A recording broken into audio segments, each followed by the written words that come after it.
กลางผืนแผ่นดินอันเงียบสงบของจังหวัดเพชรบูรณ์มีเมืองโบราณที่ซ่อนเร้นเรื่องราวอันยิ่งใหญ่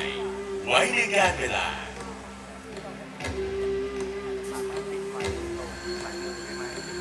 สีเทพเมืองที่ก่อร่างจากศรัทธาและภูมิปัญญาวันนี้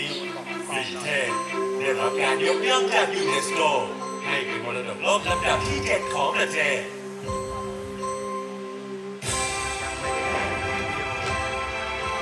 เมืองโบราณสีเทพมีอายุยาวนานกว่า 1,500 ปีเป็นศูนย์กลางอารยธรรมที่ประสานวัฒนธรรมพราวดี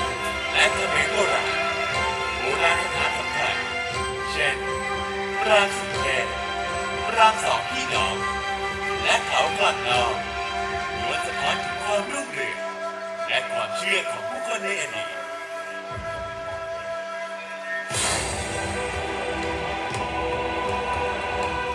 ที่กว่า 2,889 ไร่ถูกล้อมรอบด้วยคูน้ำและทะเลแบ่งออกเป็นเมืองในและเมืองนอกมีสระน้ำและโบราณสถานกระจายอยู่ทั่วบริเวณ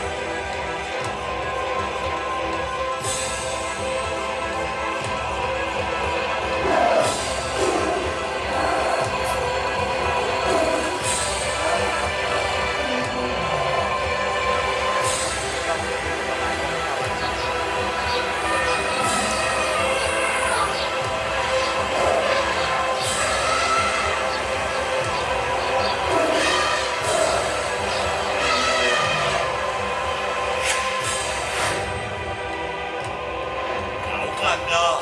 จะถูกขนาดใหญ่ที่ตั้งตระหง่านเหนือพื้นดินเป็นสัญลักษณ์ของความศรัทธาและอำนาจในอดีต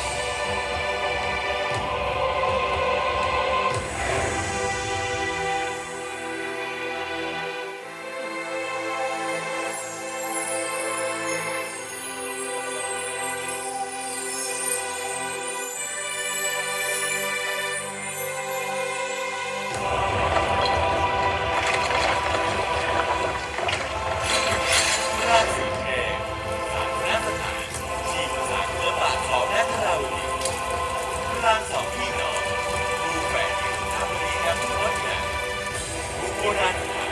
บนพัทยาแห่งการเวลาบอกเล่าเรื่องราวของเมืองสีเทพได้อย่างลึกซึ้งสีเทพไม่ใช่เพียงสร้างประวัติศาสตร์แต่คือมรดกที่